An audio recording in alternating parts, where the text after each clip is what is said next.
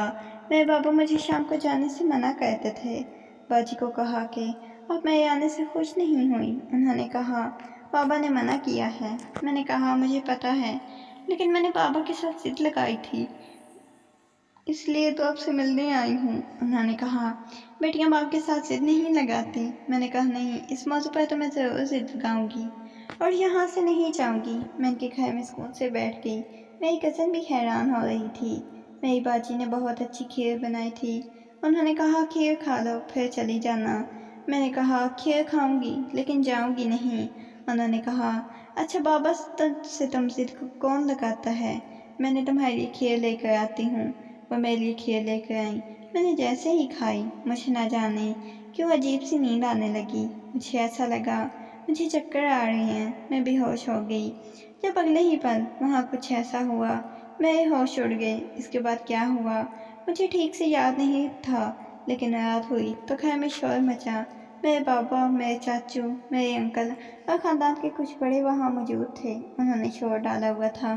میری باجی کی بات کا یقین نہیں کر رہا تھا۔ باہر پولیس آئی ہوئی تھی جس کو میرے بابا بیان دے رہے تھے۔ مجھے سمجھ نہیں آئی کیا ہوا ہے۔ میں کافی حیران تھی۔ میں تو کھیر کھا کر سکون سے سو گئی تھی۔ سب لوگ میری باجی پر الزام لگا رہے تھے۔ جب میں نے اپنے بابا کی زبان سے یہ لفظ سنا، تم نے میری بیٹی کو جان بوجھ کر بے ہوش کیا ہے کیونکہ تم میری بیٹی کو کسی کے ہاتھوں بیچنا چاہتی تھی، میں حیران رہ گئی۔ مجھے کچھ نہیں ہوا۔ اصل میں جب ہم لوگ وہاں بیٹھے تھے، اچانک گھر میں چور گھس آئے تھے۔ وہ لوگ ڈاکو تھے، گھر سے سونا اور قیمتی چیزیں چوری کرنا چاہتے تھے۔ باجی نے مجھے اور اپنی بیٹی کو بچانے کے لیے کمرے میں بند کر دیا اور ان لوگوں کو اپنا سارا سونا اور زیور دے دیا، اس لیے پولیس بھی آ گئی۔ وہ لوگ پکڑے گئے، یہی کہانی سنا رہے تھے اور باجی بھی یہی سب کچھ کہہ رہی تھی، لیکن پھر بھی کوئی ان کی بات نہیں مان رہا تھا کیونکہ میری باجی کی کہانی ہی کچھ اس طرح تھی۔ جب وہ بہت زیادہ کم عمر تھی تو میرے دادا نے ان کی شادی کروا دی، لیکن جب اس آدمی سے ان کی شادی ہوئی وہ بالکل بھی اچھا انسان نہیں تھا۔ اس کا تعلق ایسے لوگوں سے تھا جو برے کام کرتے تھے۔ میری باجی شادی کے بعد چپ چپ رہتی، کسی سے کوئی بات نہ کرتی۔ ایسا لگتا کوئی بات ہے جو وہ کسی کو بتانا نہیں چاہتی۔ وہ بہت زیادہ بیمار رہا کرتی تھی۔ انہوں نے 2 دفعہ اپنا حمل بھی ضائع کروا دیا۔ سب لوگوں کا کہنا تھا یہ ماں نہیں بن سکتی، اس لیے اس نے یہ سب کچھ کیا ہے، لیکن باجی بار بار کہتی میں غلط نہیں ہوں، میں ٹھیک ہوں، میرے یقین کرو، میں بیمار ہوں، اس وجہ سے ایسا نہیں کرتی۔ جب باجی کا شوہر ایک ایکسیڈنٹ میں اس دنیا سے چلا گیا، تب باجی نے سب کو حقیقت بتائی کہ ان کا شوہر ان سے غلط کام کرواتا تھا۔ ان کے گھر میں مختلف قسم کے لوگ آیا کرتے تھے، لیکن دراصل بات یہ تھی اسے یہ کام ان کا اپنا شوہر ہی کرواتا تھا۔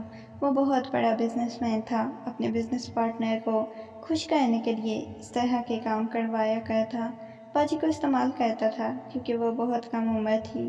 ان کو کسی بات کا نہیں پتہ تھا، لیکن جب خاندان میں ایک بار بات نکل جاتی ہے تو پھر آگ کی طرح پھیل جاتی ہے۔ سب کا کہنا تھا باجی کا شوہر مر گیا ہے۔ باجی اپنے گناہوں پر پردہ ڈالنے کے لیے اپنے مرے ہوئے شوہر پر الزام لگا رہی ہے۔ وہ سب کچھ اپنی مرضی سے کرتی رہی، لیکن میری کزن نے مجھے بتایا وہ بے قصور ہے۔ میرے ابا کے ساتھ ساتھ پورے خاندان والے باجی کو اچھا نہیں سمجھتے۔ سب انہیں ایک بری عورت کہتے ہیں۔ جو حمل میری باجی نے ضائع کروائے تھے ان کی شوہر کی اولاد نہیں تھی، اس لیے ان کو مجبوری میں یہ سب کچھ کروانا پڑا۔ ان کی بیٹی اسماء ان کے اپنے شوہر کی اولاد تھی۔ میری باجی نے تو اتنا بڑا ظلم برداشت کیا تھا، ایسے انسان سے ان کی شادی ہو گئی تھی جس نے خود ہی اپنی عزت کو نیلام کرنا شروع کر دیا۔ تو ایسی حالت میں وہ کیا کر سکتی تھی؟ ان کی شادی ہوئی تو صرف 14 سال کی لڑکی، دماغ میں ایسی کوئی بات ہی نہیں آ سکتی تھی۔ وہ چپ چاپ اپنے شوہر کے ڈرانے سے یہ ظلم برداشت کرتی رہی۔ اس کے بعد ان کا شوہر اس دنیا سے چلا گیا تو انہوں نے اپنی پڑھائی پوری کی، وہ ٹیچر بنی۔ انہوں نے کئی عمریں حج کیے، اپنی کمائی سے جائیداد بنائی، اللہ تعالیٰ سے اپنے گناہوں کی معافی مانگی، اسی لیے پورے دن عبادت میں لگی رہتی ہیں۔ وہ بہت سے غریب لوگوں کو عمرہ کروا چکی ہیں۔